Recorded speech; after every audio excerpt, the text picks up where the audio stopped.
Bien, alors bonjour, bonjour à tous et à toutes. Donc, bienvenue dans cette nouvelle édition donc des Jeudis de l'innovation.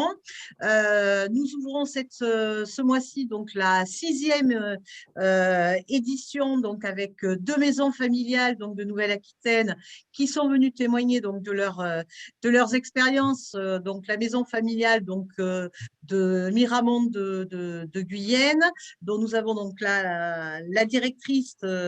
Marie qui est avec nous, mais qui est un peu souffrante, donc qui participe quand même à ces échanges, mais on va dire un peu en off.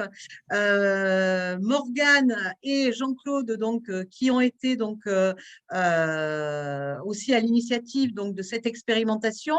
Une innovation qui tourne autour de l'inclusion, hein, puisque ces deux projets donc, qu'on va voir aujourd'hui, donc Miramont et Air sur Adour. Hein, donc Air sur Adour, là, nous avons le directeur, donc Théo Serlaken, qui nous témoignera également de cette expérimentation avec Eva Kénard, qui se présentera dans un second temps. Donc, je disais que nous sommes donc sur une thématique sur l'inclusion et plus particulièrement donc sur un travail autour de l'accueil de migrants et donc des MNA qui sont les mineurs non accompagnés, et puis donc un projet donc des contrats pro expérimentaux qui ont été menés, donc ils nous expliqueront un petit peu de quelle manière. Et puis, au niveau de la maison familiale de Miramont, il y a eu une expérimentation avec notamment l'apprentissage du FLE, français, langue étrangère, si je ne m'abuse. Donc, ce que je vous propose, donc, dans un premier temps, c'est de vous passer la vidéo, puisque Sandrine Leduc, notre référente numérique, est allée donc sur place à la maison familiale de Miramont pour entendre le témoignage de Morgane et Jean-Claude sur cette expérimentation. Je crois également qu'il y a un apprenant qui a témoigné.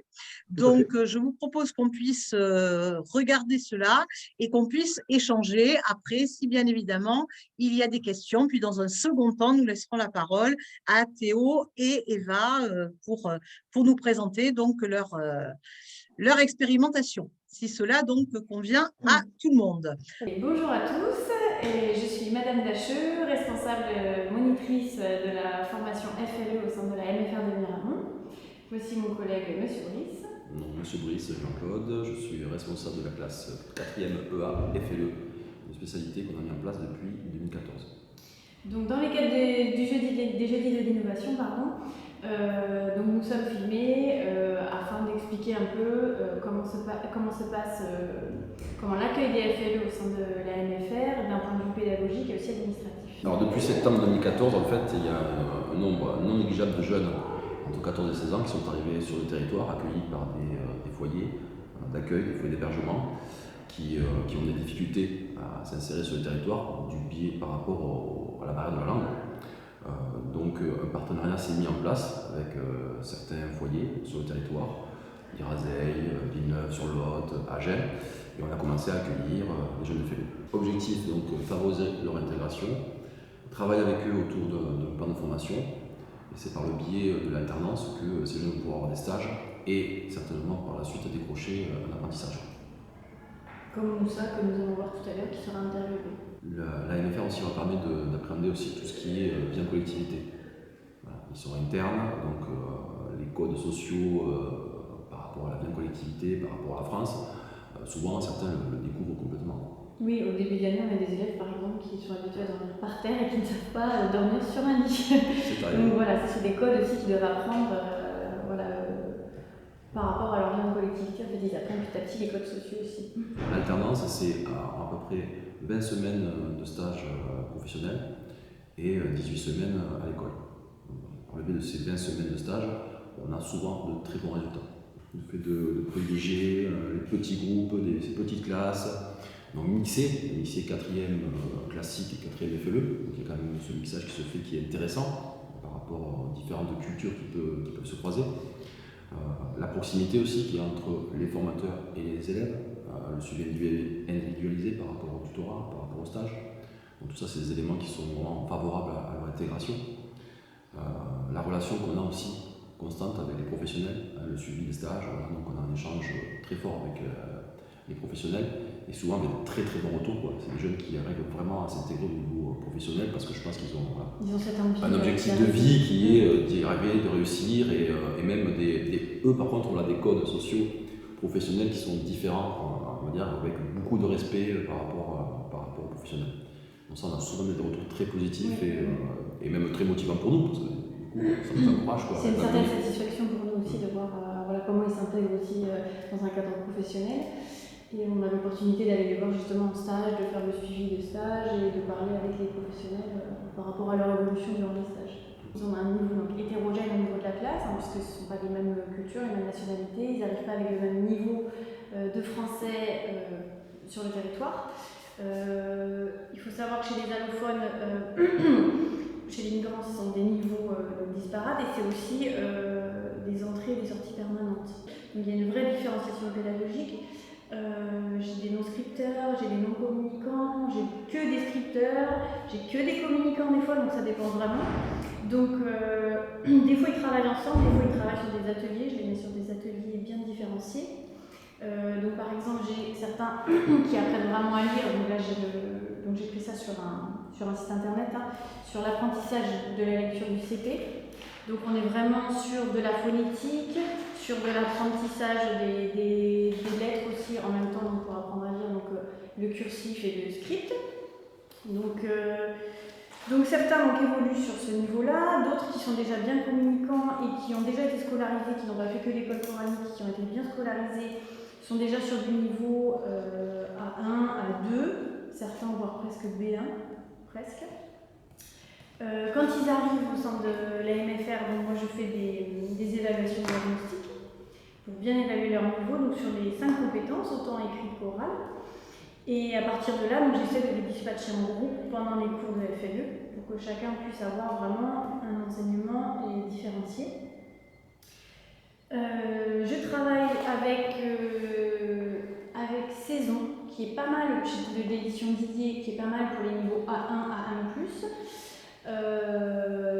Et je travaille beaucoup, moi, avec les jeux pédagogiques. Donc, c'est plein de jeux qui sont mis en place, c'est beaucoup plus ludique, ça s'appelle beaucoup mieux, je trouve, beaucoup plus vite. Alors, il y a des temps, bien sûr, de grammaire, où on est obligé des fois de passer par l'écrit, un peu plus sur l'écrit. Mais il y a des temps qui sont consacrés donc, au niveau des jeux pédagogiques à l'expression orale dans l'interaction. Et justement, pour ceux qui ne sont pas scripteurs, mais qui sont quand même communicants, donc c'est les 3 quarts hein, quand même, ils peuvent aussi, donc je fais des temps où ils peuvent être aussi tous ensemble. C'est-à-dire que des fois ils évoluent sur des ateliers différents, mais des fois je pense que c'est important qu'ils soient tous ensemble, qu'il y ait une vraie cohésion tous ensemble, qui traitent d'un même sujet. Alors là on vient d'accueillir dernièrement un jeune Aminala qui est non-scripteur, non-communicant, donc là c'est le tout début, hein, il vient juste d'arriver. De Tunisie. Voilà, de Tunisie, donc je viens juste de l'avoir, donc lui c'est pareil, il va falloir que je le mette vraiment sur des choses bien spécifiques, qui travaille sur des choses bien spécifiques, mais quand même je peux faire le lien avec Mamadou par exemple, qui lui est communicant mais non-scripteur, donc ils peuvent quand même s'arranger pour faire des choses ensemble. Et donc moi je tourne sur les différents groupes pendant les cours de FLE. Les non-scripteurs, ce sont les jeunes qui ne savent pas du tout écrire, qui ne savent pas tenir un stylo, hein, et donc qui ont même beaucoup de mal pour l'apprentissage du français à différencier, comme je disais, le script du cursif. Donc déjà, on passe par l'apprentissage de la différenciation des lettres majuscules et minuscules. Rien que ça, hein, ça peut paraître bête, mais c'est très compliqué pour un allophone, même pour apprendre à lire. Hein. Il n'arrive pas à voir la différence ou il n'arrive pas à comprendre qu'un L majuscule, un L minuscule, c'est toujours un L. Donc c'est tout bête. Donc voilà, donc pour les non-scripteurs. Et pour les non-communicants, mais eux, ils arrivent vraiment de zéro, ils n'ont que leur langue maternelle. Alors des fois, ils parlent aussi quand même souvent, très souvent leur dialecte, plusieurs dialectes de chez eux. Et certains n'ont jamais été à l'école. Certains n'ont jamais été scolarisés. Donc ils ne communiquent que dans leur langue maternelle. Et des fois, très rare, mais des fois en anglais quand même. Et puis ensuite dans leur dialecte. Donc là, on part vraiment sur de la base au niveau de l'apprentissage de la langue. C'est important aussi qu'ils soient justement aussi mixés avec les francophones, parce que c'est comme ça qu'on apprend aussi une langue. Hein. C'est quand on est immergé en milieu. Donc quand vous êtes en France et que vous n'êtes qu'avec des Français, c'est comme ça aussi que vous allez apprendre très très vite. Et d'ailleurs, on le voit, moi je le vois aussi au sein de la classe 4e, mais ils ont acquis le langage familier, les gros mots, mais rien que ça, hein, c'est là qu'on voit aussi que l'apprentissage de la langue se fait, parce que la langue, c'est ça aussi, hein, apprendre les gros mots, mais ça fait partie de la langue. Hein, donc voilà, ils se sentent moins à part aussi, parce qu'ils comprennent ce genre de choses, donc ils peuvent interagir avec les jeunes de leur âge. Donc ça, c'est très important aussi. Et moi, je le vois en mathématiques, hein, en fait, il y a un niveau qui est très faible en mathématiques, au sens général, 4e classique, quoi, donc on voit des bases. Et pour des jeunes qui découvrent même des fois les mathématiques, ils progressent très très vite parce qu'ils sont motivés, ils n'ont pas cette appréhension des mathématiques comme on peut l'avoir un petit français, et hop, des fois, souvent, ils deviennent le meilleur élève ou les meilleurs élèves de la classe, quoi. C'est encore le cas cette année. Ils ont un objectif de vie derrière, ils ont besoin de s'intégrer, ils ont besoin de comprendre les papiers, ils ont besoin d'être capables de communiquer au téléphone, ils ont besoin d'être en capacité de prendre un rendez-vous chez le médecin, d'expliquer où ils ont mal. C'est tout bête, hein, mais quand on arrive dans un pays qu'on est non communicant, c'est une vraie galère. Donc c'est hyper important pour la vie de tous les jours. C'est pour ça qu'ils ont un double intérêt. Ils ont un intérêt de vie et ils ont un intérêt scolaire. On a beaucoup de jeunes qui arrivent de pays comme le Mali, la Guinée-Conakry, le Pakistan, depuis quelques années, le Bangladesh, Tunisie récemment. Je vais vous parler de quelques exemples qui, moi, m'ont marqué dans ce parcours. Des jeunes qu'on a eus entre 2014 et 2016, c'est pas si vieux, et qu'on retrouve maintenant, qui accueillent nos propres stagiaires, c'est-à-dire qui sont intégrés dans l'entreprise, ils ont fait leur apprentissage, maintenant ils sont... j'ai l'exemple d'un jeune qui travaille chez Renault Trucks, qui m'a reconnu quand je suis allé faire la visite de stage d'un autre jeune, quoi, voilà, et qui maintenant est intégré dans l'entreprise depuis 4-5 ans, et qui est papa, qui est marié, enfin voilà, qui s'est totalement intégré, et voilà, et qui accueille maintenant des stagiaires. Voilà. C'est cocasse. Un autre jeune voilà, qu'on aurait aimé faire témoigner, mais qui n'est pas disponible actuellement, qui est arrivé en France ici, qui ne parlait qu'espagnol. Il était passé par l'Espagne, qui n'avait pas du tout la maîtrise de la langue française. Pour faire court, aujourd'hui, il est responsable d'une boulangerie dans une chaîne qui est très connue sur la région du Tarn, Tarn-et-Garonne. Donc c'est un parcours aussi exceptionnel. Et on a un autre jeune de la même promotion qui, lui, maintenant, a un poste aussi assez intéressant à Jiffy. Voilà, Jiffy, tout le monde connaît. Et qui accueille aussi, d'autres stagiaires aujourd'hui, voilà, qu'on peut leur envoyer, quoi. Et pas forcément que des stagiaires FLE, quoi. Il accueille aussi des petits Français. Et ils intègrent, on passe par lui maintenant pour avoir des facilités pour intégrer les stagiaires. Non, mais c'est ça qui est bien, c'est ça qui est beau, c'est qu'on voit que trop beau parcours. Justement, voilà, ils ont des beaux parcours, ils se sont réellement intégrés et à leur tour aussi, ils rendent service maintenant aussi à d'autres. Donc ça, c'est vraiment beau, quoi. Et même moi, en tant que femme, j'ai pas eu de problème, j'ai pas eu de réflexion du fait que je sois une femme parce que j'ai que des garçons.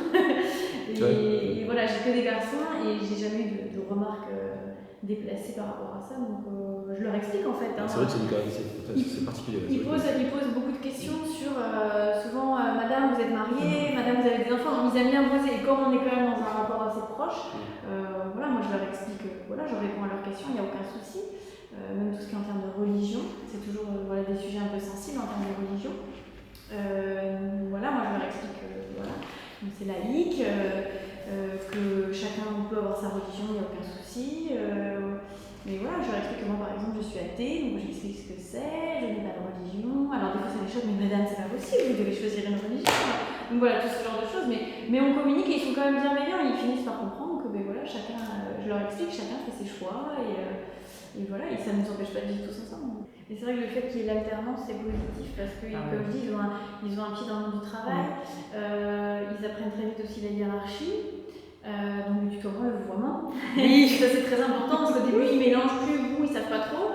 Donc ça c'est important aussi, ça permet de voir aussi le vouvoiement très rapidement. Et mais au niveau des papiers, voilà, ils sont suivis, on leur explique les contrats, combien ils ont d'heures à faire. Et tout ça c'est important parce qu'ils ont tout de suite un pied dans le milieu du travail. Ils sont tellement ils s'adaptent tellement rapidement à l'entreprise qu'on est même des fois obligé de freiner l'entreprise.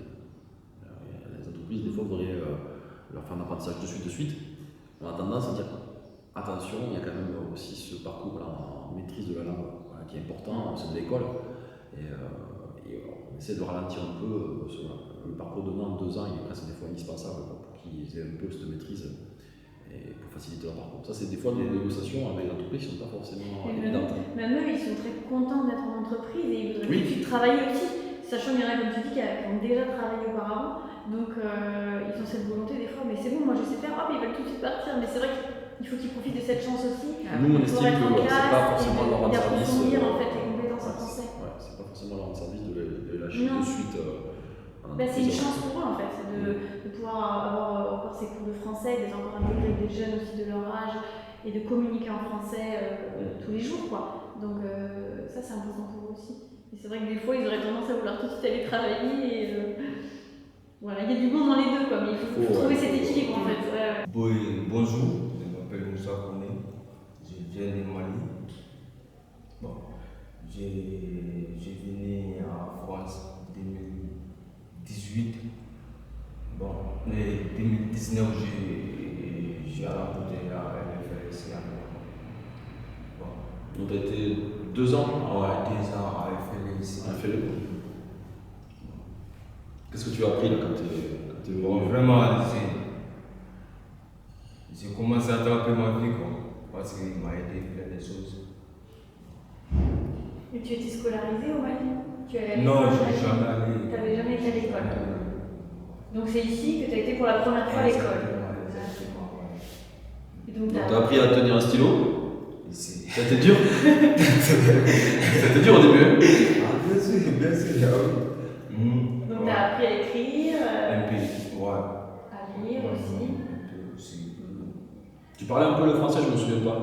Tu parlais pas du tout? Non, pas du tout, non. Non. C'était dur pour moi, c'était très très difficile pour moi. On est là. Tu t'es accroché quoi. Ouais, Accroché, c'est c'est accroché, ouais, tout à fait. Tu travaillais beaucoup après, en dehors de l'école, tu relisais les leçons, tu essayais de. Exactement, oui. Bon, tu sais, j'ai un foyer, souvent c'est compliqué parce que le foyer c'est fermé. Tu vois les enfants d'accueillir, tu vois les faire des vacances, c'était compliqué, mais. Tu n'avais pas beaucoup de temps pour. Exactement, tranquille et travailler. exactement, ouais.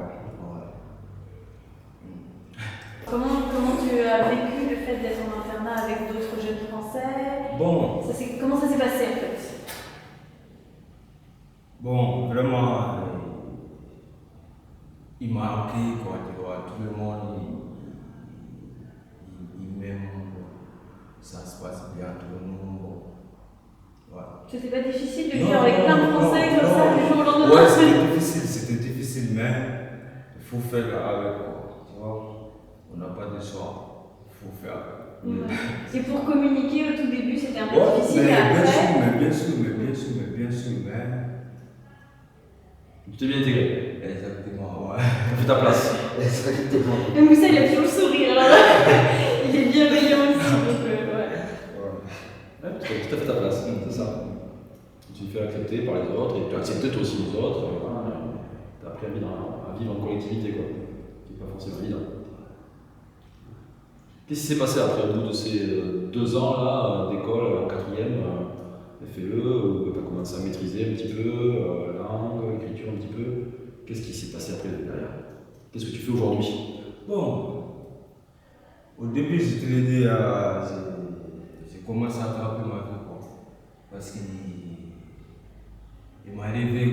Tu as fait quoi comme stage dans ton parcours là?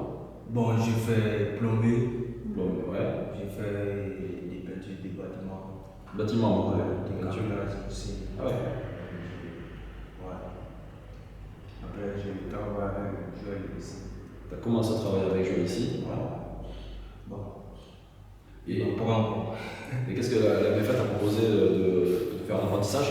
Vraiment, ouais, il m'a proposé pour. C'était des heures, on va essayer un contrat. Des heures, bon. C'est exceptionnel, c'est le Ça premier. Oui, Pour avoir le contrat d'apprentissage. J'ai dit, madame, ça m'arrange beaucoup, ça me fait plaisir. Bon, je travaille ici, ça se passe bien. Donc tu travailles avec Joël, tu fais l'entretien du parc, Ouais. l'entretien des locaux, ça change, tu as une mission. Il y a l'école, tu continues l'école du coup, tu fais un CAP, Oui, j'ai en train de faire ça après, c'est le deuxième année là. Oui. ça se passe bien aussi? Nickel. Vous voyez, le langage, on a des jeunes. Quand on est au bureau, Ouais. Dans l'école, tu as aimé faire de beaucoup d'anglais. exactement.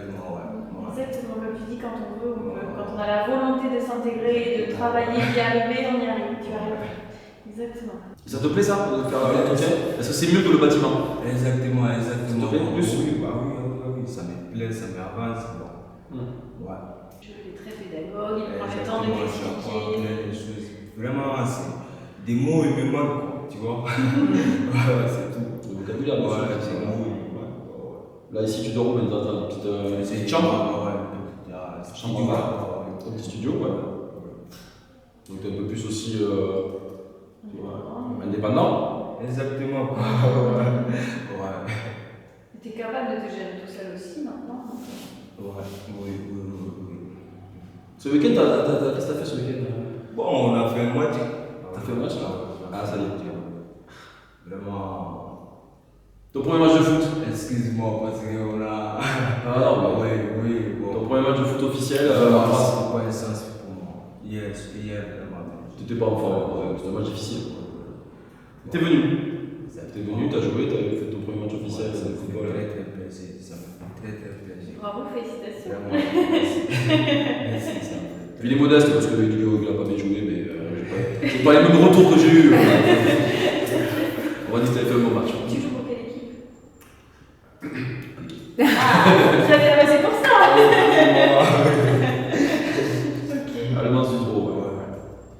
Du coup, Bourgougnac, c'est loin d'ici parce que moi je connais pas Non, trop. ça fait 5 minutes. Oui, c'est 5-6 km quoi. Ouais. Ah, d'accord, ok. Donc 2 semaines là-bas, 2 semaines ici, c'est ça? Souvent 3 semaines, voilà. Ah, 3 semaines ici Ouais, maintenant? souvent 3 semaines, ouais. Semaine prochaine, j'ai fait 3 semaines, oui. D'accord. Ouais, c'est pour ça. C'est bien parce que toi, tu as 2 MFR. Ouais. Oh, c'est un truc, quoi. Il est bien entouré. On va le lâcher. Ah oui, c'est un truc, quoi. Merci Moussa. Merci pour ça. Merci. Mais comme il dit, on n'a pas le choix, on avance, on s'oublie, Ouais, c'est ça, ouais. on serre les dents et on est heureux, merci à tous. Quoi. Donc c'est beau, il est très reconnaissant aussi de tout ça, mais il s'est donné les moyens. Donc voilà. Il a été récompensé de tous ses efforts aussi. C'est super. Je trouve qu'on fait des beaux métiers.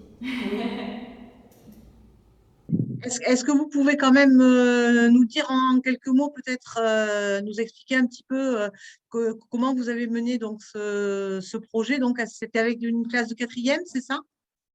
Oui, en fait, les FLE sont tous intégrés à la classe des 4e dont Jean-Claude est le responsable.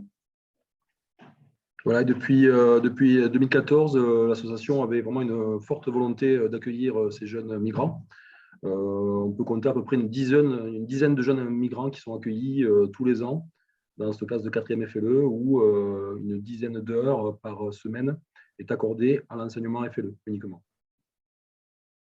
Et du coup, quand on est sur de l'individualisation des parcours, vous dites effectivement donc pendant 10 heures, donc ils sont 10 heures en dehors du groupe classe 4e. Oui, C'est ça, hein? c'est ça. Ouais, c'est ça.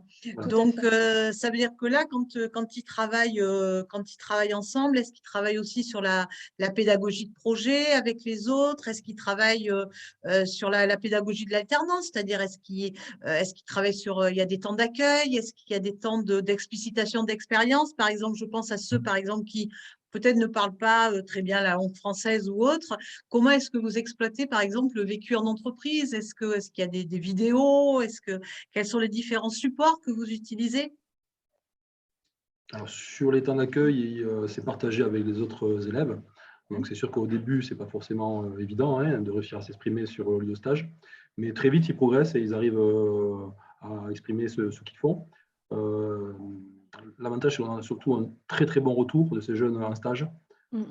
C'est souvent des stages très positifs. Il y a une motivation qui est totalement différente, avec des maîtres de stage qui sont très, très contents de les accueillir. Voilà, donc c'est souvent des stages positifs. Donc, voilà, l'expression de ces stages-là, de ces expériences-là, sont toujours intéressantes, même par rapport aux autres élèves. Oui, il y a une volonté de progresser. Pardon. Tout à fait, oui. Et après, sur les autres, donc 10 heures en FLE, cours dédoublés, et on a souhaité aussi conserver des matières pour des modules un peu plus universels, on va dire, comme les mathématiques, l'anglais, où là, ils participent. Certains ont déjà un niveau en anglais, ceux qui sont originaires du Bangladesh, du Pakistan. Et en mathématiques, certains se débrouillent déjà aussi pas mal, plus ceux qui sont originaires d'Afrique. Bizarrement, voilà, ils ont quand même pratiquement un meilleur niveau que nos jeunes Français, quoi. Donc, vous êtes vraiment sur la reconnaissance et la valorisation aussi des compétences, hein, des compétences, à savoir tout ce qui peut être aussi les savoir-faire, les savoir-être, Tout hein, à fait. notamment par rapport au milieu professionnel, à ce qu'ils vivent en alternance, etc. Sur le milieu professionnel, comme ils sont suivis par des foyers, déjà, on n'a aucun problème d'assiduité ou de ponctualité. C'est déjà un gros avantage par rapport au stage. Et après, de nature, ils sont très respectueux et c'est des très bons exécutants. Enfin, voilà, on a vraiment toujours un très bon retour sur les deux stages. Donc ça, c'est vraiment un avantage pour eux pour, dans la mesure du possible, après, aller sur un apprentissage, quoi. Oui, il y a une réelle volonté de s'intégrer. Pardon, je vous ai coupé. Il y a une réelle volonté de leur part, hein, de s'intégrer aussi bien au sein de la MFR que sur les lieux de stage. Enfin, ils sont très demandeurs. Certains, alors on en a parlé aussi, hein, dans le reportage, mais certains ont aussi déjà travaillé dans leur pays. C'est vrai. Oui, je voulais savoir quel âge ils ont, ces jeunes garçons, et comment ils s'intègrent avec des quatrièmes de 14 ans. Alors, ils ont entre 14 et 20 ans, on va dire, en moyenne. Donc, au niveau intégration, malgré tout, ça passe. Hein. Donc, en quatrième aussi, en 14, 15 ans, 16 ans. Donc, ça va. Pas de problème trop par rapport à l'âge.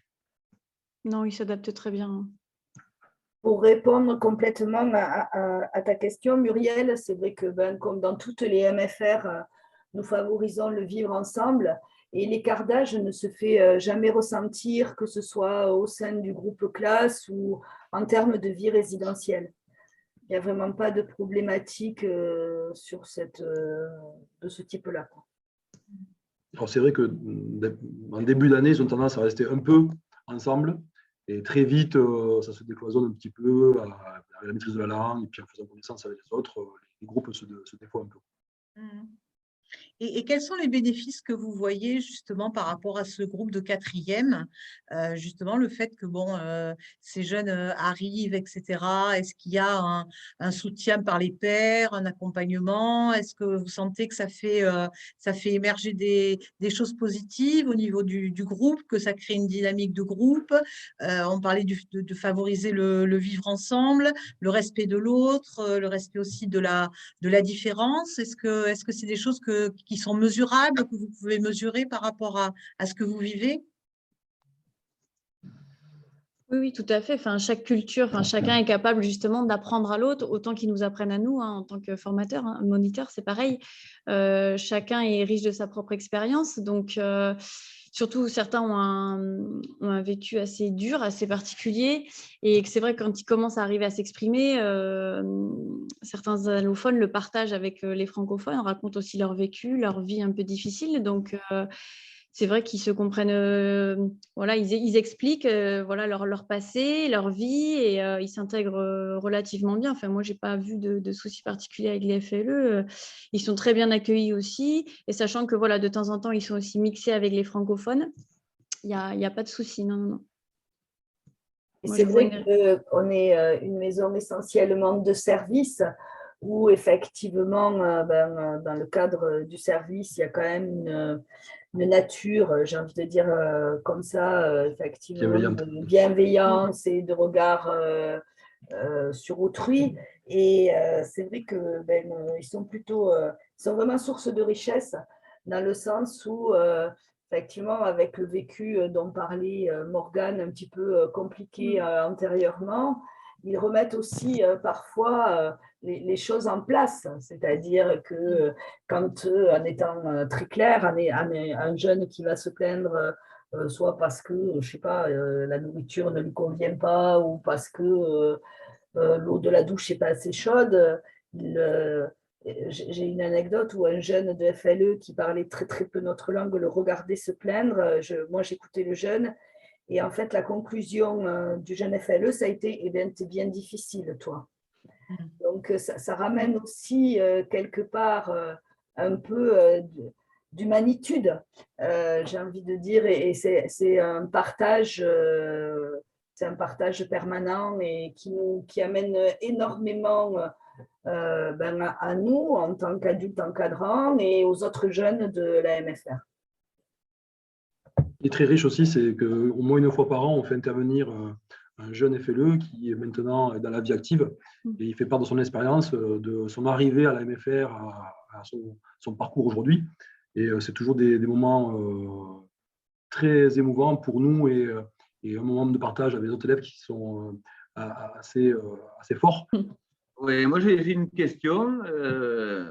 Dans quel domaine réalisent-ils leur stage? Alors c'est assez varié. C'est assez varié. On a pas mal de jeunes qui sont en restauration. On en a en mécanique auto, on en a en mécanique chez Renault Trucks. On en a dans le bâtiment. C'est assez varié. Oui, restauration, beaucoup, ouais. Et donc, dans la restauration, le fait qu'ils ne maîtrisent pas trop la langue ne pose pas trop de problème, alors? Visiblement, non. Alors après, voilà, au début d'année également, lorsqu'ils commencent à trouver leur stage, moi j'essaie en cours de FLE de leur donner toutes les clés aussi pour pouvoir les orienter vers leur stage. Donc ceux qui sont partis en restauration, par exemple, on a énormément travaillé le lexique de la nourriture, des plats, des mises en situation avec des faux menus, des cartes, vous voyez, donc on a essayé de faire au maximum et on essaie d'orienter au maximum par rapport au stage. Mais ce sont des jeunes qui ont un niveau A2 ou pas forcément? Il y a tous les niveaux en fait.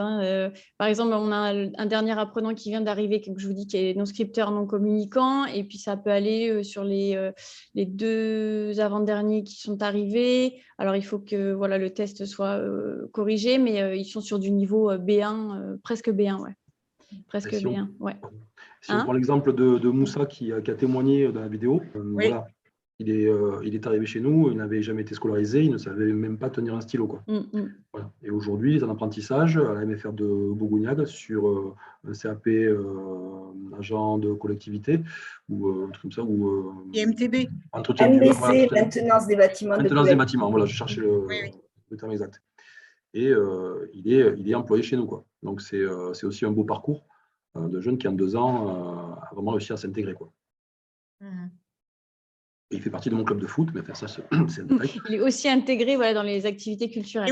Et oui, mais j'ai envie de dire, c'est important aussi les activités aussi extrascolaires, je pense, pour eux. C'est aussi une façon aussi d'être reconnu et inséré aussi socialement et par le biais d'autres associations. Je pense que c'est important. Ils se font des amis en dehors de l'école, quoi, et du travail, ce qui est pas mal aussi. Est-ce qu'il y a d'autres questions par rapport à ce témoignage, à cette expérimentation vécue avec ces jeunes, qui est une belle expérience en tout cas,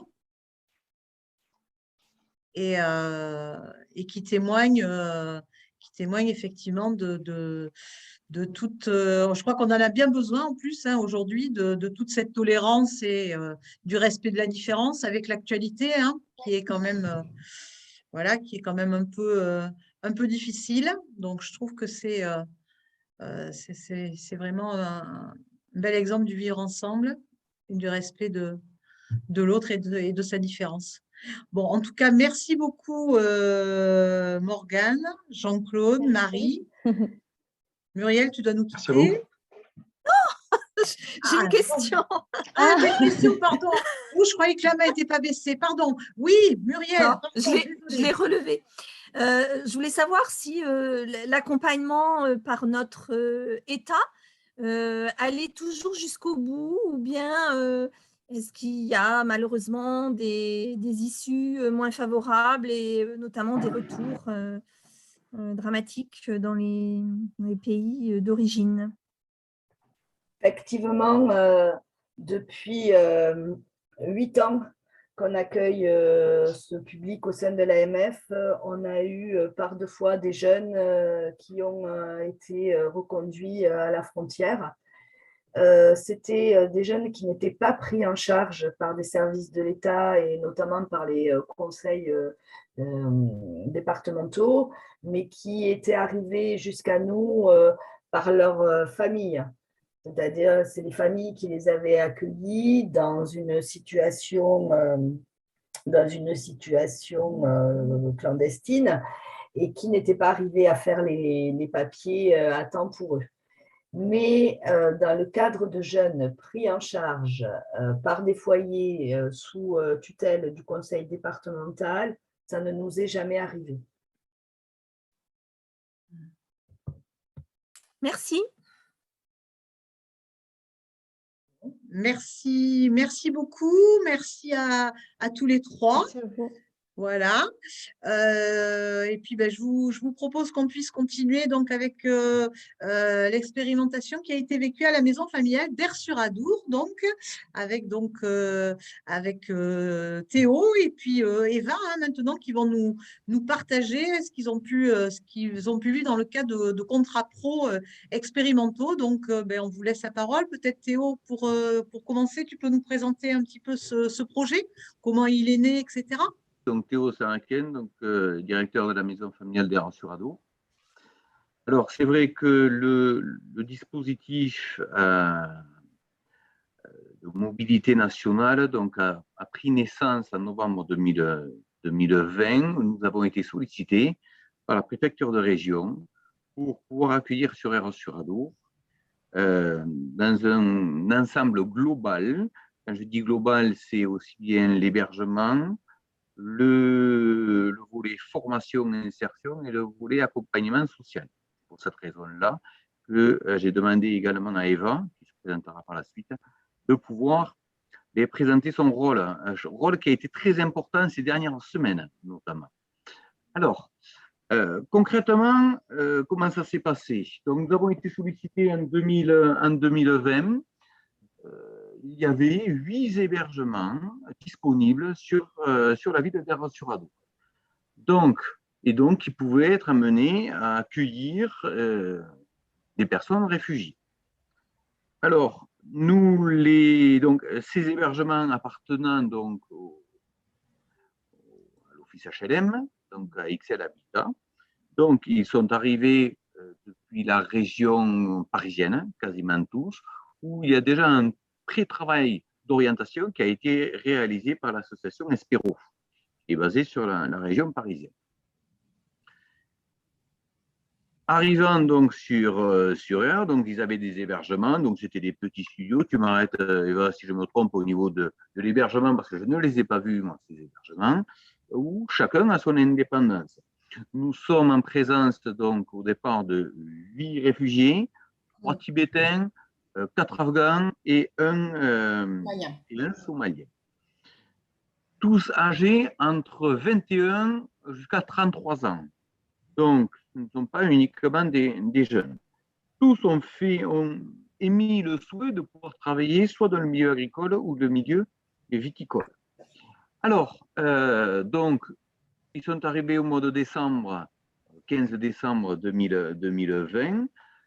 Ils ont été donc hébergés dans un premier temps au niveau des logements HLM. Il y a eu un début d'accompagnement social qui a été fait par le COS. Nous, notre job au niveau de la maison familiale, sachant que nous n'étions pas très, et moi personnellement, je n'étais pas très emballé par ce type de dispositif. Je me suis dit, où est-ce qu'on va aller? Parce que les former, c'est très bien, mais moi, ce qui me semble le plus important, c'est former, c'est très bien, mais il faut insérer surtout. Et donc, j'avais au préalable mobilisé certains employeurs, et toute la profession viticole qui se trouve juste à côté, pour voir quels étaient éventuellement leurs besoins. Bon, ils n'étaient pas totalement fermés, mais pas très ouverts, je dirais. Ils n'étaient pas très emballés.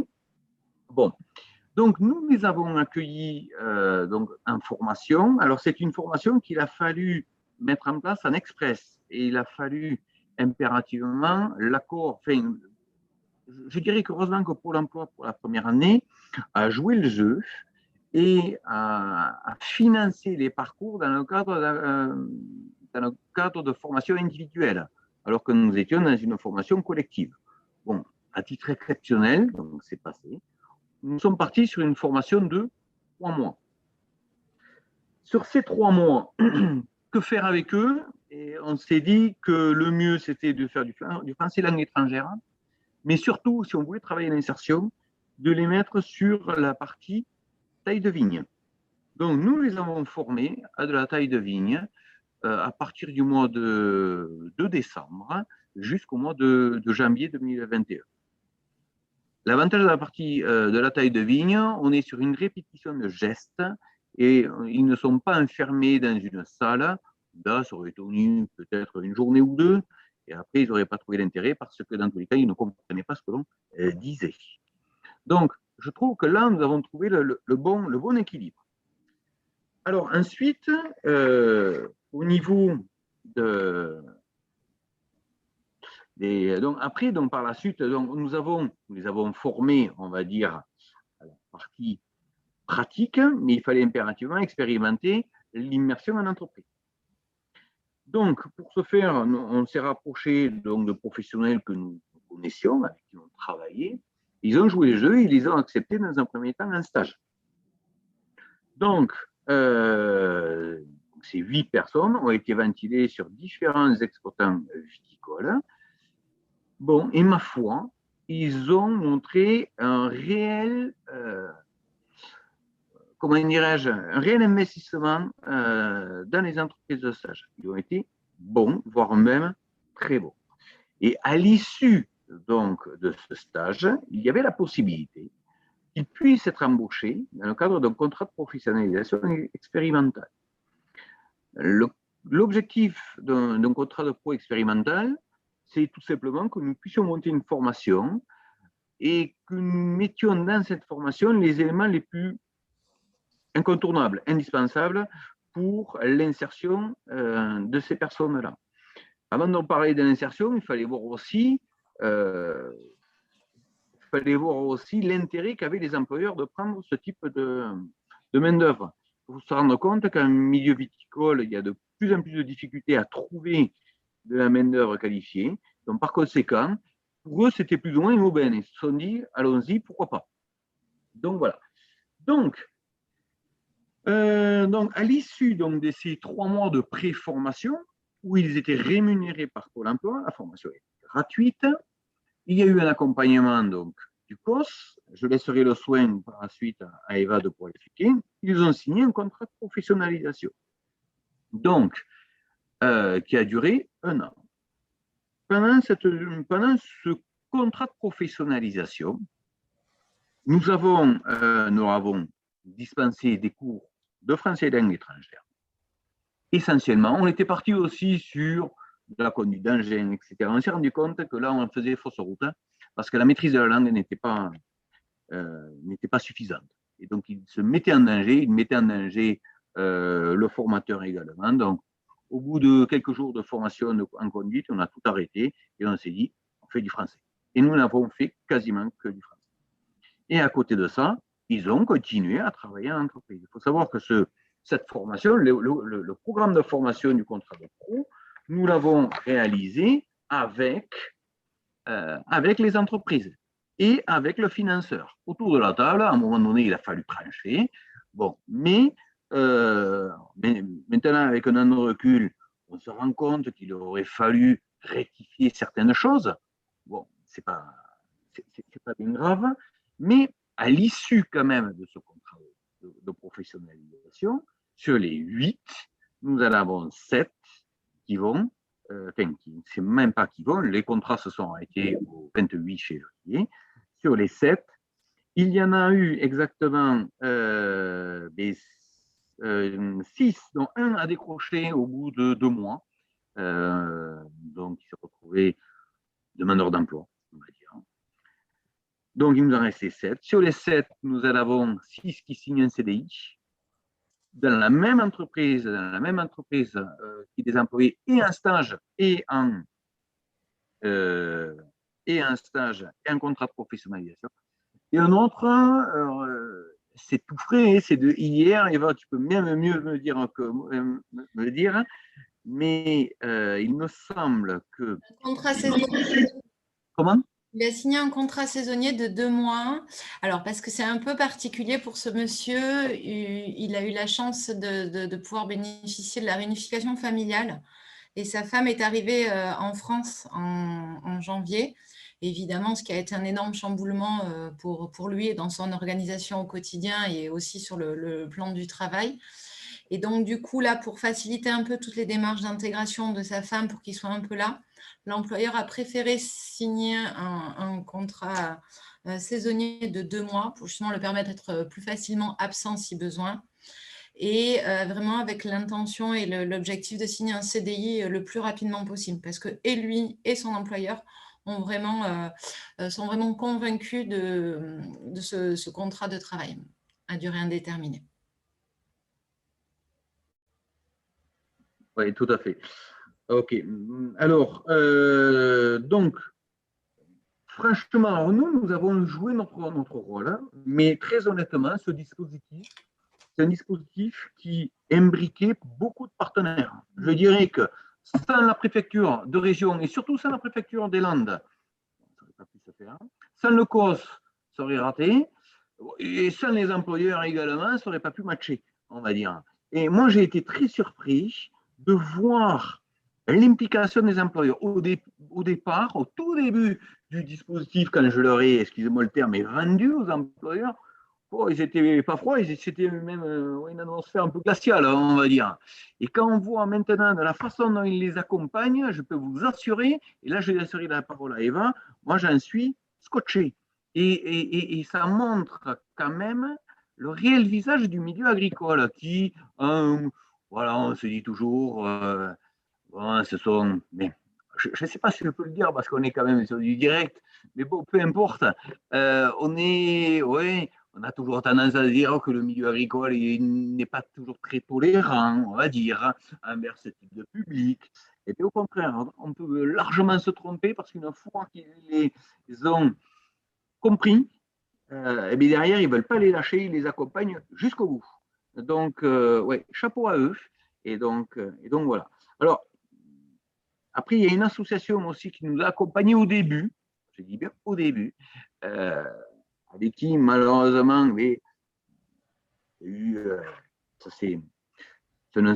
ne s'est pas concrétisé jusqu'au bout, mais qui a assuré, on va dire, toute la partie transport au niveau des entreprises dans un premier temps. Voilà, nous, au niveau de la partie formation. Maintenant, je vais laisser la parole à Eva, qu'elle puisse se présenter, la Fondation COS.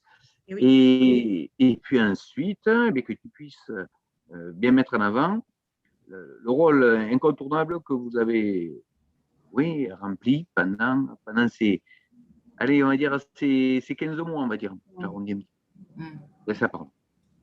Merci Théo. Alors, Eva, donc nous vous écoutons. Donc, la parole est à vous. Bon, mais merci Théo, même si Théo a dit déjà beaucoup de choses très positives sur ce dispositif. Alors, je vais me présenter. Donc, je m'appelle Eva Kénard. Je suis adjointe de direction d'un centre provisoire d'hébergement, un acronyme qui veut dire CPH, donc pour la fondation COS Alexandre Glasberg. J'aimerais juste dire 2-3 mots sur la fondation. C'est une fondation qui est une association depuis 75 ans, plus de 75 ans, créée par Alexandre Glasberg, qui est devenue fondation depuis 2018, qui est reconnue d'utilité publique sur le territoire national, et qui accueille donc à différents publics, des personnes fragilisées par la vieillesse, par le handicap, par la maladie, mais aussi la précarité. Donc, il y a des établissements type EHPAD, des maisons d'accueil spécialisées, des centres de rééducation et évidemment des centres de réinsertion sociale. Et il y a évidemment ce public demandeur d'asile et ou réfugiés. Alors, on peut parler aussi des bénéficiaires de la protection internationale. Donc, voilà. Aujourd'hui, en Nouvelle-Aquitaine, c'est 800 demandeurs d'asile qui sont accueillis par le COS sur des points un peu stratégiques, Bordeaux, Pau, mais également donc Mont-de-Marsan et Angoulême. Il y a environ donc 200 personnes statutaires réfugiées.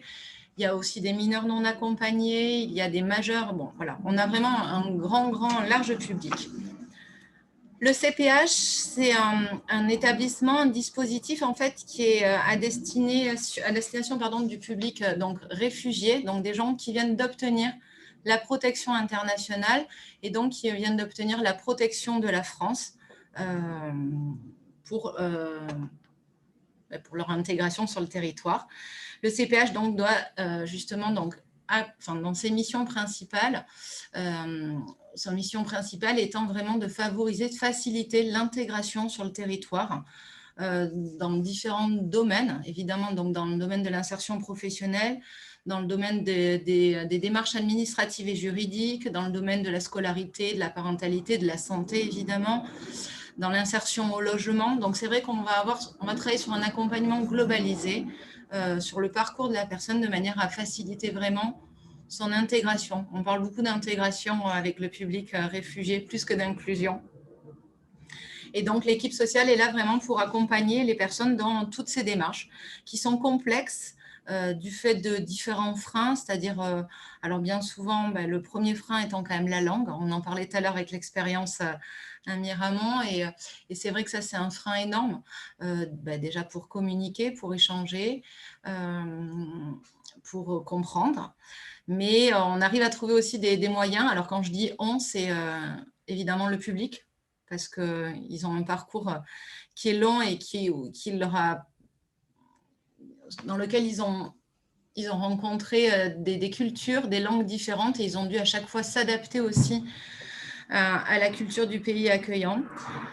Voilà, et puis donc c'est vrai que nous aussi en tant que professionnels, on doit développer de nouveaux outils pour communiquer. Donc le frein principal, on va dire, en tout cas pour l'insertion professionnelle, souvent est l'apprentissage linguistique, mais il y a aussi une méconnaissance donc de toutes les démarches administratives et la complexité de ces démarches aussi en France parce qu'elles sont loin d'être simples.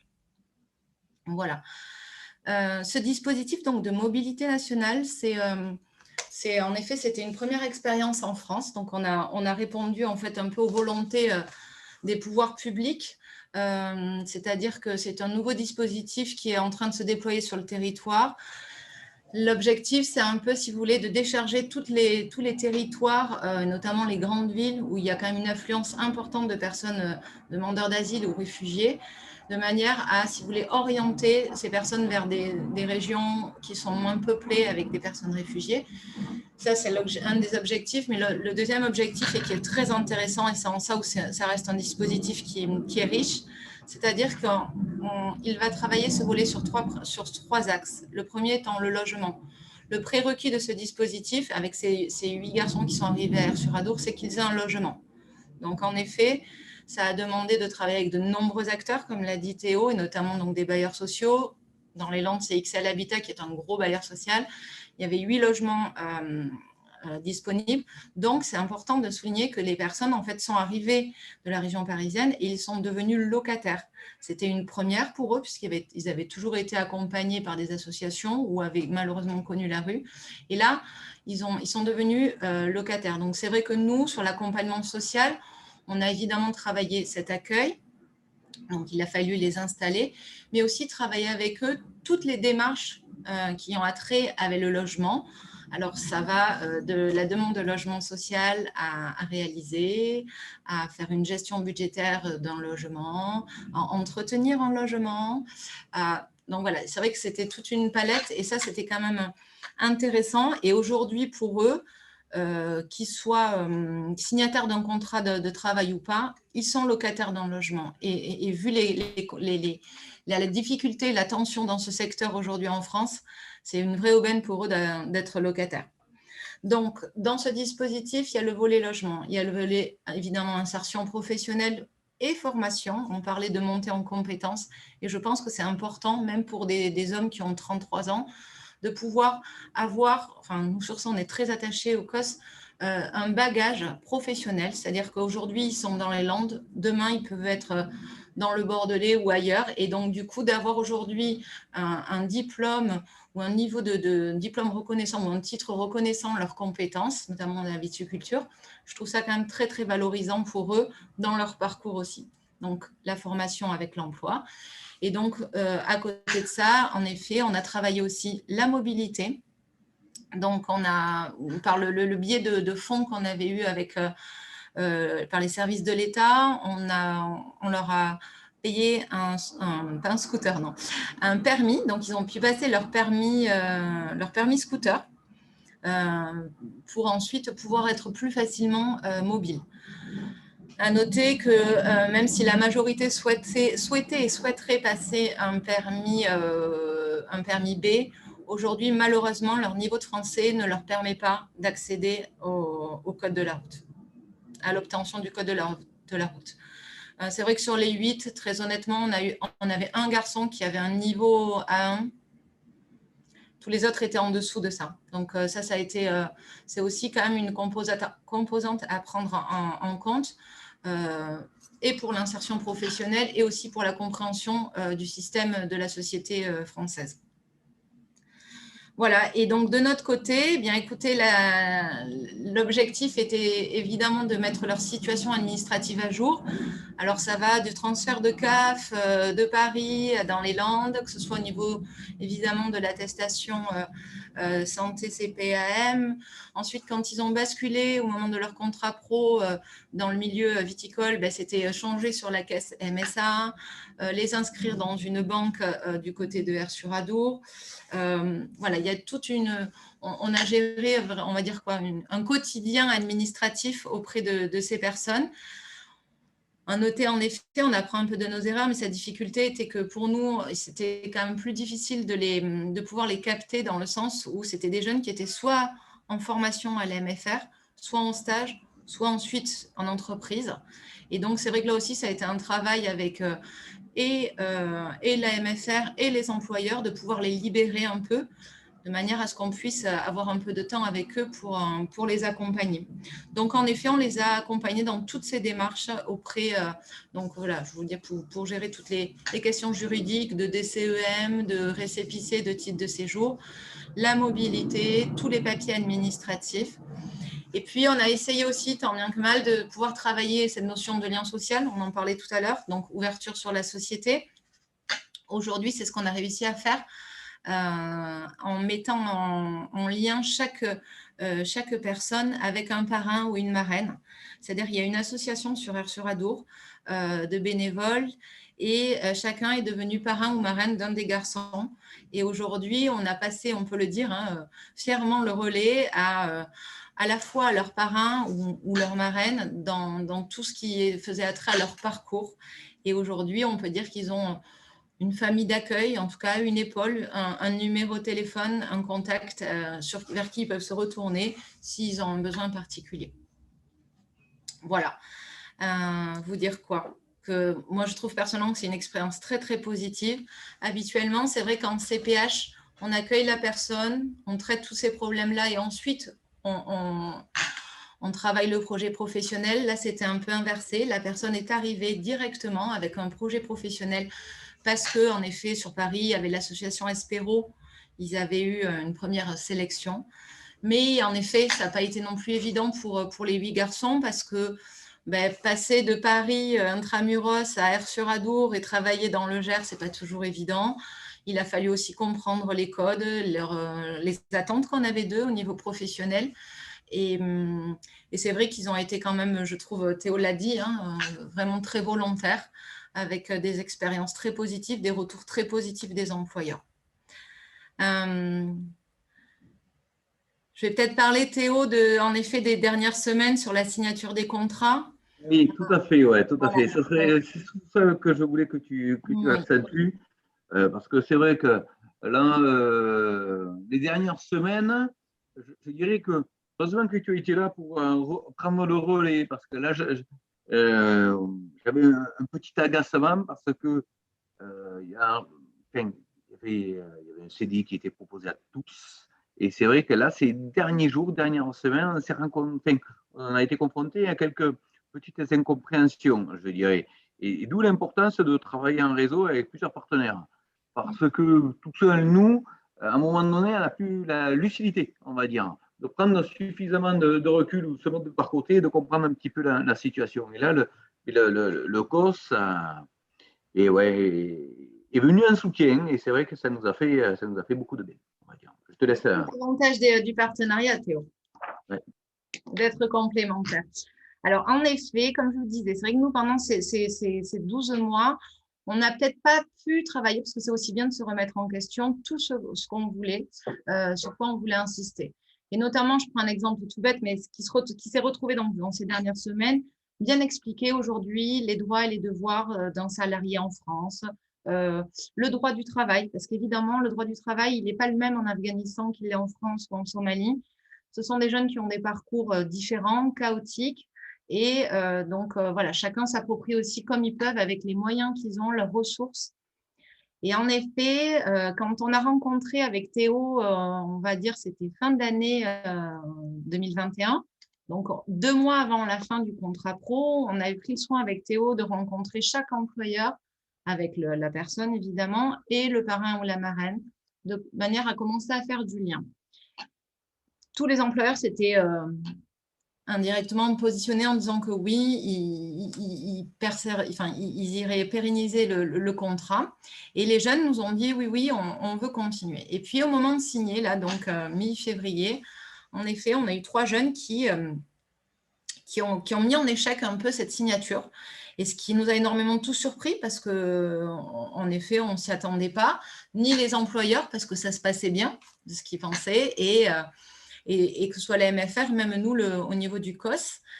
Et en effet, on a fait un peu ce qu'on appelle de la médiation sociale, c'est-à-dire d'expliquer, d'essayer de voir pourquoi aussi ils réagissaient comme ça, qu'est-ce qui se passait dans leur tête.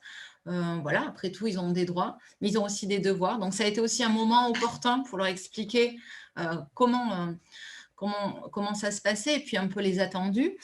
Et je donne une anecdote comme ça, mais c'est arrivé qu'il y en a un qui est Nematoula, qui a 21 ans, donc qui est très jeune, qui est en plus le leader un peu du groupe et qui dit « mais moi, si je signe un CDI, je vais être en prison après. C'est comme la prison et je vais pas… si un jour je veux partir ailleurs, parce qu'après tout, on ne sait pas de quoi est fait demain, bah, du coup, je ne vais pas pouvoir parce que étrangers, ils ont quand même… des représentations, des connaissances aussi quand même sur un peu la société d'accueil, parfois qui sont faussées, donc c'est aussi à nous de leur induire et leur donner les bonnes informations. Et donc, c'est vrai qu'ils ne connaissaient pas en fait la différence entre le CDD, le CDI, ils ne connaissaient pas les différentes façons de pouvoir mettre fin aussi en CDI en France. Et pour lui, en effet, c'était CDI égale prison, égale si je romps le contrat, je n'ai plus d'ARE et donc du coup, ça va être compliqué pour moi. J'ai moins de 25 ans, je n'ai pas de RSA, donc comment je vais vivre? Et en fait, c'est vrai qu'on a eu ce jeune garçon, on en a eu un autre qui, lui, c'était aussi intéressant, qui parlait de « je veux monter en compétences ». C'est-à-dire que si toute ma vie, je taille de la vigne, ça ne va pas être bien. Et moi, je veux monter en compétences. Donc, si je signe un CDI, je ne pourrai plus après sortir de ce projet dans lequel je suis actuellement. Et donc, il a fallu simplement donc, échanger, on l'a fait avec chaque employeur. Et c'est là où je faisais un retour à Théo. Alors moi, titre personnel, c'est vrai que je ne connais pas le monde agricole et viticole, pardon. Mais j'ai été vraiment émerveillée de voir des employeurs on parlait tout à l'heure d'humanité, d'humanisme, des professionnels qui sont prêts à se remettre en question, qui sont prêts à chercher des solutions, qui ont une vraie empathie vis-à-vis du public. Et là, clairement, hein, c'est aussi vis-à-vis du public, c'est-à-dire c'est dur ce qu'ils ont vécu, ils sont jeunes, ils ont fui leur pays, sa femme est arrivée, ça va compliquer la chose, mais il n'empêche que c'est quand même très important pour lui qu'elle soit là. Donc, c'est vrai que j'ai vu des employeurs qui étaient vraiment dans une position très active dans leur rôle de ressources humaines. Et c'est vrai que je trouve que cette image, elle est à valoriser, elle est à porter. Et je pense que chacun des 8 garçons a pris conscience aussi que ces professionnels étaient d'un humanisme profond. Et c'est là où, du coup, tout matche bien. C'est-à-dire que et les professionnels, et les employeurs, et les salariés sont autosatisfaits de chaque corps. Donc, voilà, j'ai trouvé ça très, très intéressant. En effet, ces 3 entretiens de médiation, de pouvoir un peu, on va dire, crever l'abcès, permettre la communication et de favoriser en fait les échanges. Et en effet, on voit bien que quand on part dans ce système-là, on arrive à des résultats très positifs puisque 2 ont signé un CDI et le 3e, je vous dis, un contrat saisonnier, mais très probablement un autre contrat CDI. Et donc, je trouve que l'expérience, en effet, hein, pour conclure, reste une expérience très riche, à l'avant-tout pour les personnes, puisqu'aujourd'hui, on parle d'intégration et on peut dire que le job est fait, même si l'intégration, ce n'est pas qu'un emploi et un logement. Mais aujourd'hui, en effet, ils vont avoir de nouvelles perspectives avec l'emploi, avec leur logement et de pouvoir travailler réellement, d'œuvrer dans leur intégration ensuite sur le territoire français. Merci, merci. Moi, je pense qu'on a fait le tour de tout, là. Ouais. Non, mais est-ce qu'il y a des réactions? Est-ce qu'il y a des personnes qui veulent réagir? Oui, Jean-Claude. Le micro.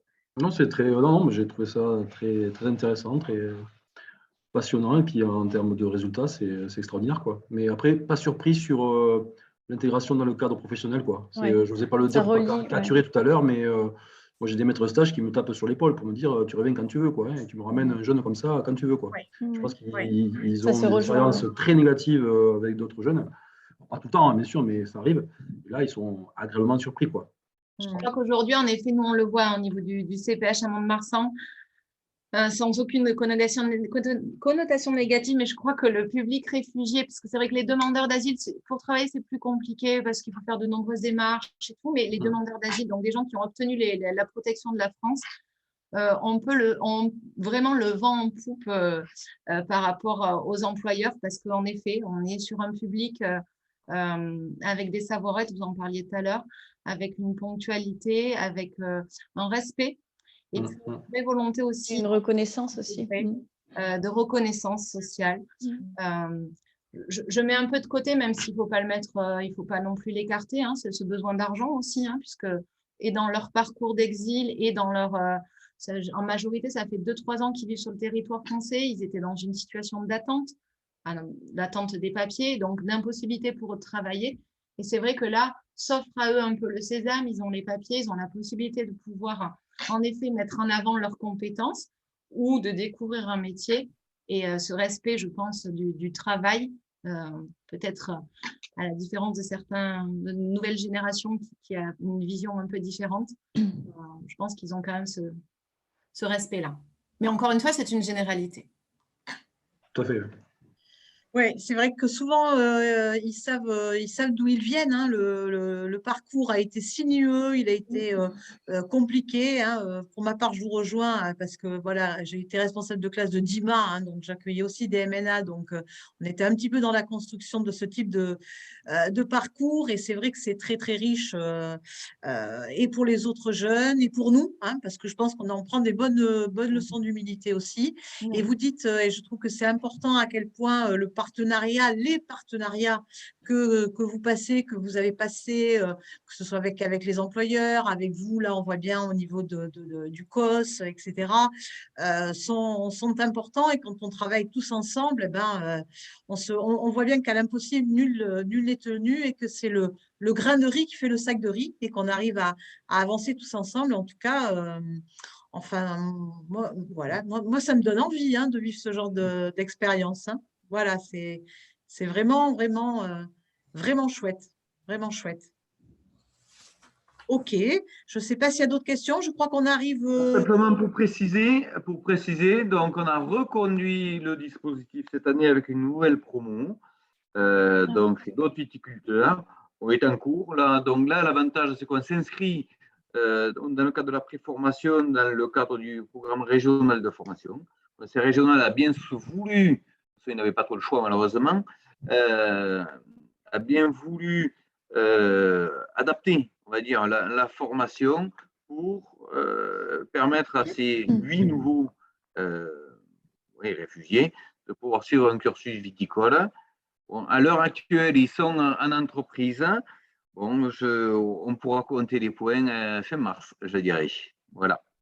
Moi, j'ai une petite question d'ordre technique par rapport justement à l'apprentissage du français. Est-ce que vous dispensez plutôt du FLE ou alors vous êtes plutôt sur du FOS, puisqu'ils sont aussi en entreprise? Non, là, je dirais on est plus sur de la vie pratique. On est véritablement, moi je pense plus sur du FLE. D'accord. Alors, nous, l'objectif, c'était d'acquérir à la fin du contrat de pro un certain niveau de français. Bon, là, heureusement qu'on est dans le cadre d'un contrat de pro expérimental, parce que nous étions un petit peu ambitieux, je dirais. Et le niveau le plus haut atteint? Il y en a un qui a atteint difficilement le niveau A2.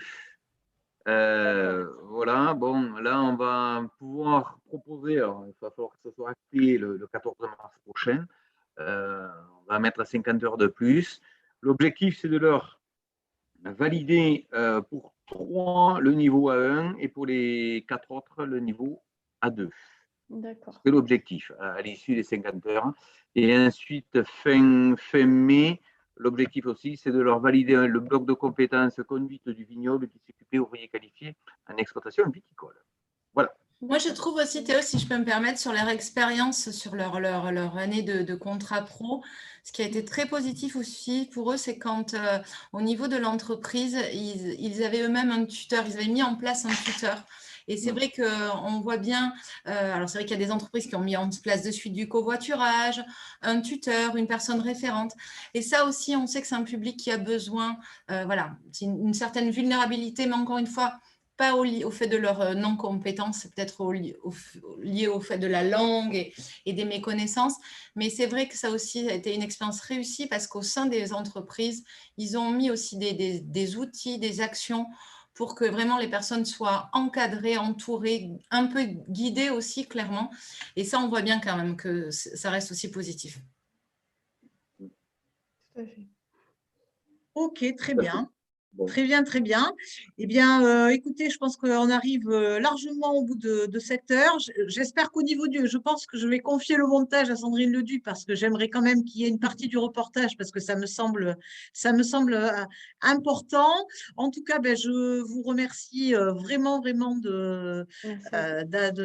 d'avoir bien voulu participer donc, à ce jeudi de l'innovation avec des témoignages qui font chaud au cœur, hein, j'ai envie de dire. C'est vraiment des belles expériences.